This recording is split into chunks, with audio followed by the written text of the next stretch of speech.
in this tutorial, we are going to specifically look at sky replacement. And in the creative tab here, as you can see, we have the sky option.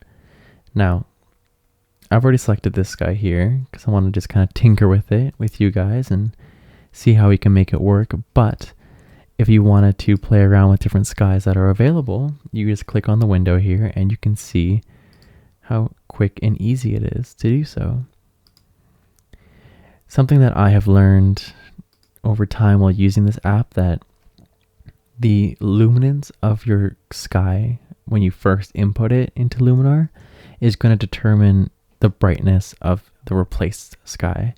So if this sky, here's the beginning, was a lot darker and I kind of lowered the exposure of the previous sky here, the replaced sky would also be of the same luminance.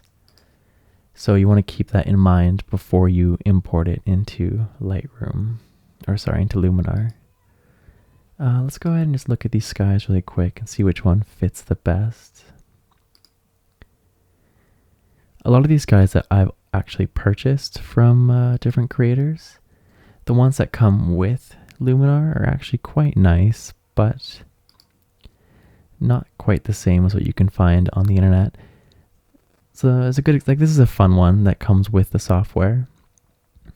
They have like a few nighttime skies. The nighttime ones definitely takes a lot more finessing to get right, because as you can see, there's quite a lot of blending errors there.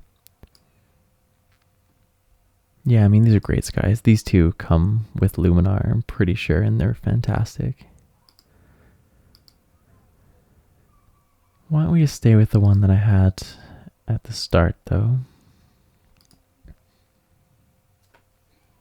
Okay, great. Now that we've picked our sky, let's go through our settings here. The orientation is kind of just getting your composition correct. So the horizon blending is simply, this slider smooths the transition between the current horizon and the new horizon. So a more photorealistic look would be to have a nice blend, because typically you wouldn't just have like the sky touching the ground. For this shot, since we're kind of perfectly leveled with the horizon, I'm not too afraid to just do that. I don't quite like how it blends in the corner there, like right here. Yeah, it doesn't quite look right, so I'm going to keep that at 0. The vertical offset is just going to determine where the horizon is.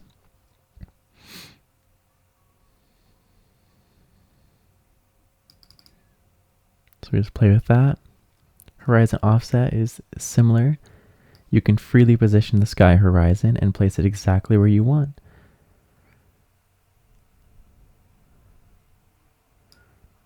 As you can see, you can pretty much turn one sky into many different looks. Rotation, get pretty creative with this feature here.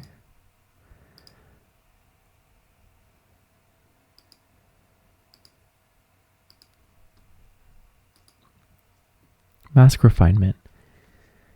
Global. This slider affects how the texture is mixed into the scene. A higher value will increase the amount of the new sky that is added. So let's see if we can demonstrate this somehow. I mean, as we can see, the software did a really good job cutting out all these buildings here, and that's definitely due to having such a clean sky to work with. Like, look how flat that is, right? It's very easy to define where the buildings end and the sky begins. So this slider would typically allow you to, like, let's say if it didn't catch in between this building for whatever reason, increasing this global bar will essentially tell it, hey, you've missed a few spots, look at it again and try to fill it in better. At least that's how I find to use it. The close gap option, this one requires quite a lot of finessing. It's mostly main like if you have like tree branches or wires, but this slider fixes small details and holes that were not initially filled by the replacement of the sky. You may need to adjust this as much as you require, really. It really depends on the image, and I hate to say it, but Luminar AI doesn't do amazing all the time. It only works really well for certain photos. Like, you kind of want to shoot to have the best, cleanest sky replacement possible in the first place. And that's why it's really important to learn how to use these softwares, because when you're out there in the field, you start to learn to shoot for the edit, and you don't make simple mistakes like having a bunch of weird tree branches obscuring your sky that you plan to replace. There's a lot of tiny details that you slowly start to pay attention to. Fixed details it's similar to closed gaps. Takes care of small imperfections around the edges, so very, very small detail there. Scenery lighting, now this one's a lot of fun. It's pretty self-explanatory, but the higher this slider goes, the more color grading it's going to do for you. So it's going to fix the the lighting adjustments and the color saturations here. So as you can see without it, it's keeping a lot of our cold tones from our regular shot. And now that we have this warm sky, we want to relight it to match the sky.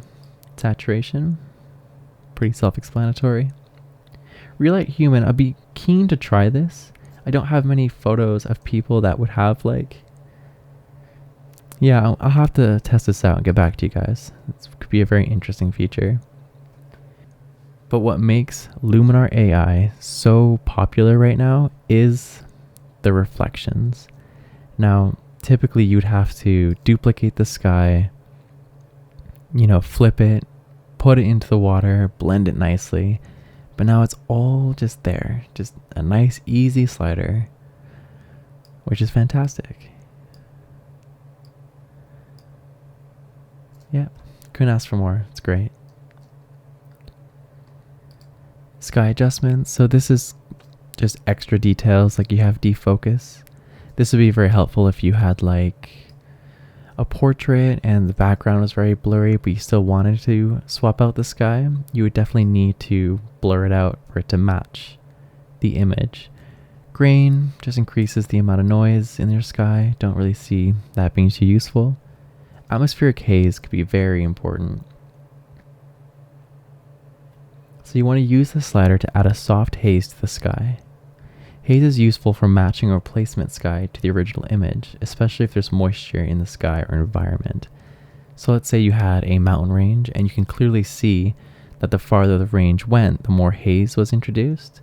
You would need to use this just so your sky would match kind of what already is in the image. Now, as you can see, there isn't a great amount of distance between me and the cityscape, so there isn't a lot of haze and atmospheric distortion, so I don't really need to use that. The skies that you do get are JPEGs, so the warmth, as you can see, it does a bit, but since they're not raw images, you're not going to get too much fine control here.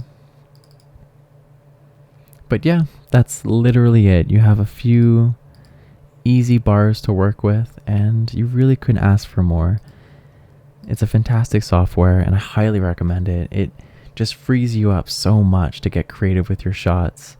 You can go out and you can look for just easy photos to get without the perfect conditions. And then you can spend days just looking for great skies, spend the day by the beach collecting skies, and spend other days collecting great landscapes without, restricting yourself. Because I know there's days where it's, mucky out, or it's a perfectly beautiful blue sky day and you just can't get the landscapes you want because you don't have proper clouds or anything interesting to occupy all that negative space. But now with Luminar AI, you can do whatever you want. Truly make the world your canvas.